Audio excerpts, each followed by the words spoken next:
Nerf Diagnostic and Repair, the show where I repair blasters that were sent to me by you, the fans. Today we're also going to be having a bit of a featured fan build segment, as the fellow who sent the Stampede that I'm going to be looking at also sent a pair of painted and modified blasters that I wanted to go ahead and show off, since they will be getting shipped back when I ship this back. So let's take a look at the blasters. We have whatever this is. I think it's a Vigilante, something like that. I don't remember. It's one of the off-brand blasters, and it's normally pump action, and then it breaks open. So you load, you close, you pump, you fire. He has, I assume, increased the spring load, and I don't know if this ever had an AR, but it's definitely been removed. It definitely looks like it's been removed. But he's added a bolt on the side to, I assume, accommodate for the heavier spring load. This has now just been, looks like glued or epoxied in place. And it shoots well enough, and I really like the paint job he's gone with. Kind of a black and red camo. He has kept the tip orange, which we appreciate. And I like it. It's actually a very, I would argue, cyberpunky feel to it as far as the shape of the blaster. Early, like, 80s G.I. Joe kind of look, almost. And I appreciate that, since I was a child of the 80s. And maybe more 90s, but still. I like that. I like how it came out. And then the other one I really like. It is a painted and modified Sharpfire. Yes, Sharpfire. That he's painted up in my colors, which I appreciate. I really like the tiger striping on that. He did do the barrel as well as the stock, but that's just got a black paint job. But it's got a much heavier spring and the AR removed, and it actually shoots really smoothly and accurately. The only part he didn't paint was this, which I'm not sure why he didn't. I think that'd be fairly easy to just paint black or something. But yeah, another really well done paint job. I really like the striping on that personally. So well done with both of those. Now let's take a look at this Stampede. Now a word from our sponsor. Guffaw! And he sent it with, I believe, none of the screws in it, so it's held together with shoelaces, which is an odd choice, but it's worked. It hasn't fallen apart, so can't really knock it. Yeah. Sawdust. There.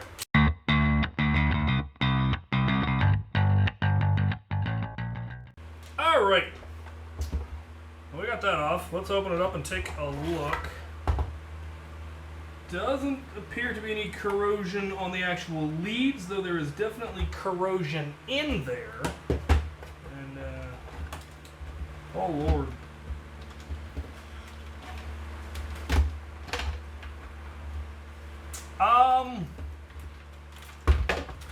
Well, there's your problem right there. What on earth did you do? Where's the part that holds that in place?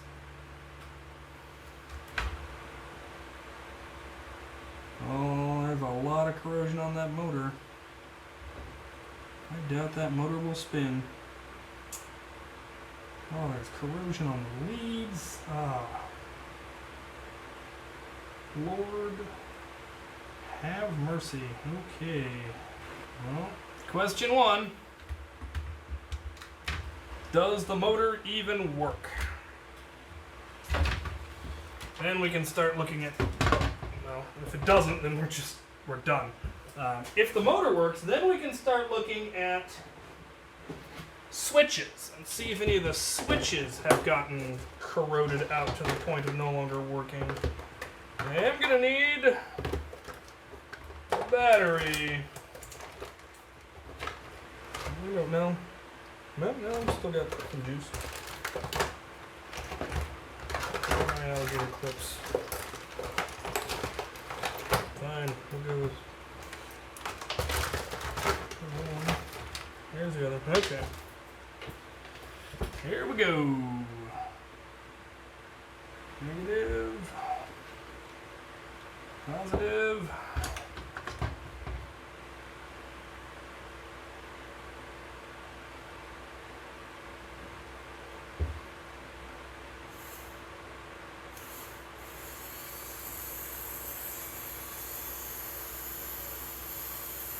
Well, it's not happy, but it spins. So, okay, well, I think my 9 volt is starting to run out of juice. Plus, 9 volt really doesn't have the current to fire one of these very well anyway. So, the motor is good. So it's probably a dead switch. And there's a lot of options for that. So, we're going to need to get these wires reattached.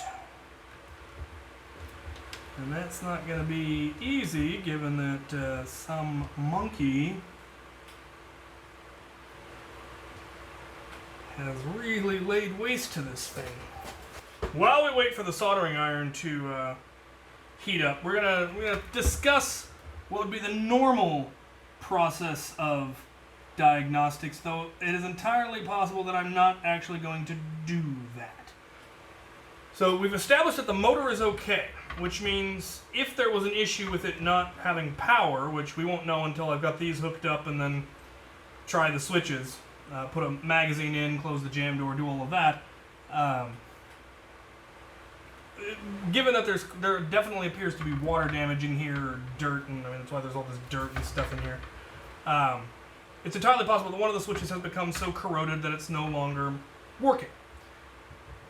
And in order to figure that out, you would need to connect to bypass the switch itself, just by connecting these 2 wires that are on the back side of each of these switches, to just bypass it and see if that's the one that's going wrong. But given that this is a Stampede, and there are 5 switches, I believe, yep, there's 1, 2, 3, 4, 5 switches that we would need to deal with, plus the trigger switch could in fact be bad as well.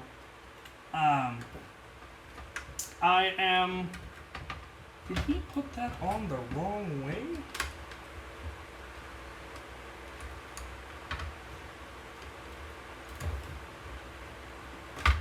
I am loath to test all those switches, and I am more inclined to just bypass them all.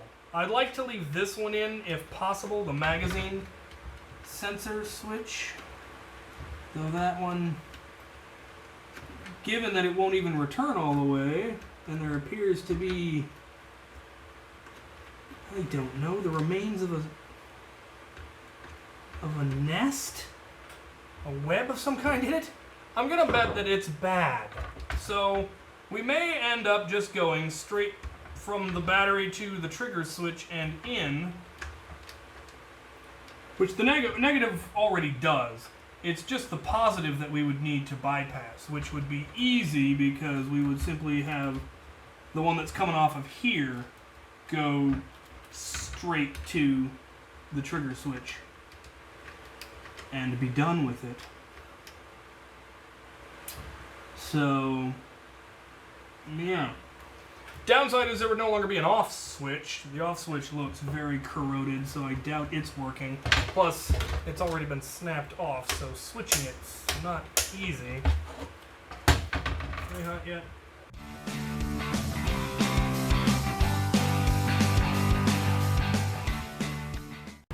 Alright, get the motor resoldered.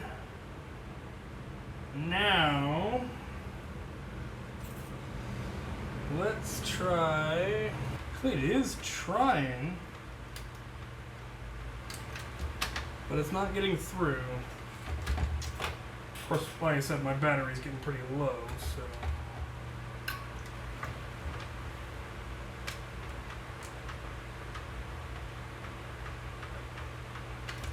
That might be all it's actually capable of.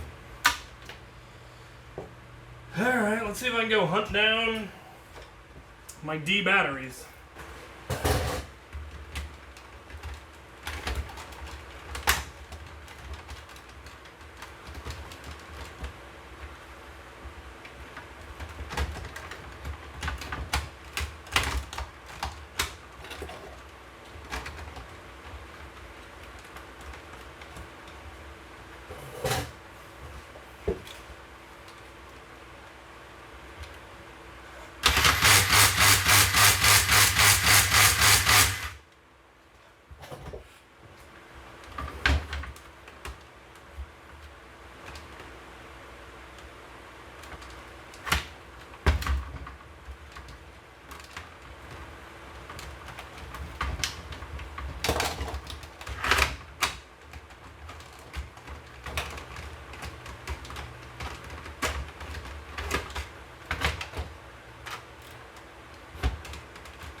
I see one of the problems. One of many.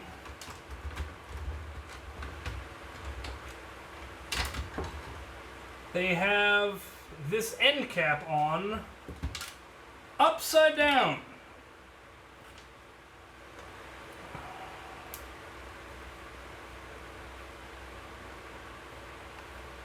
It needs to go the other way because this tab is what activates the release. And I believe having it on upside down also is what is preventing it from catching. So it won't catch, and even if it would catch, it then wouldn't release. That is also the part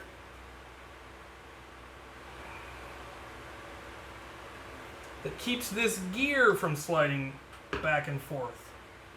So, yeah, there were a couple of problems all wound together there. Yeah. So now it actually will get far enough back to catch, and when it goes forward, it will release. Just, as you can see, not very well. Okay. Let's try it again.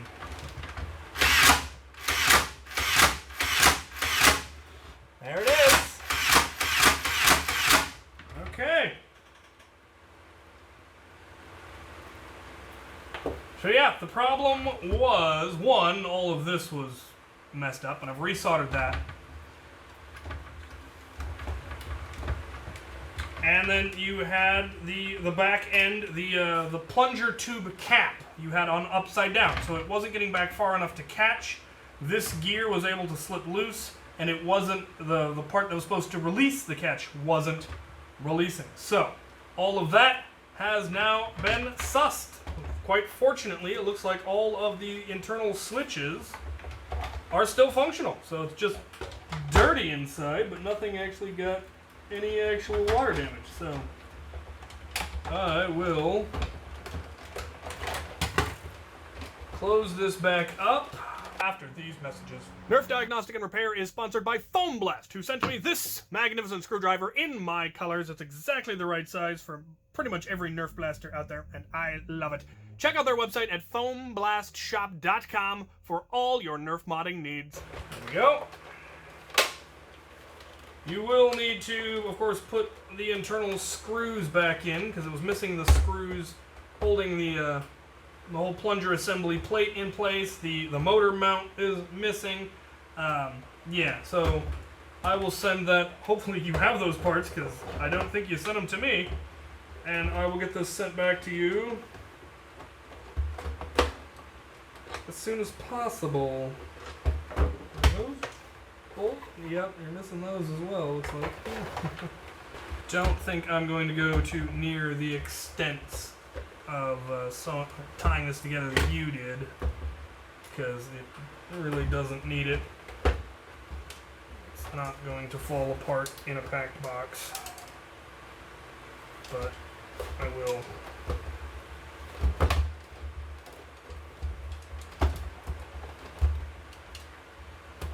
At least put it together so it doesn't spill internals. Alright!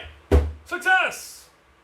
Didn't end up having to test all of the switches, though. Like I said, what you do is you just bypass the switch and connect the two leads directly for each one of them.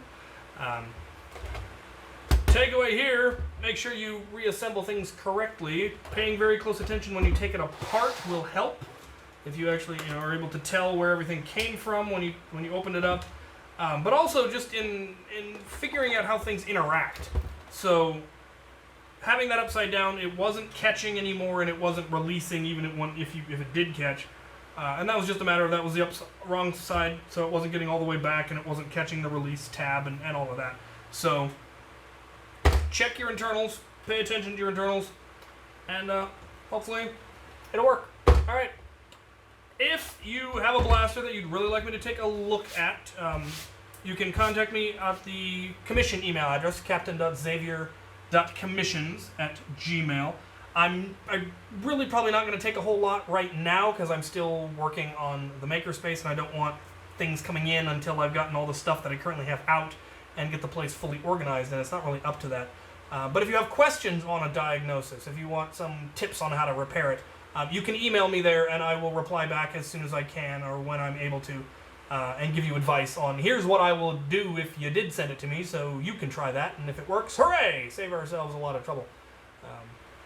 So yeah, there you have it. Thank you for watching.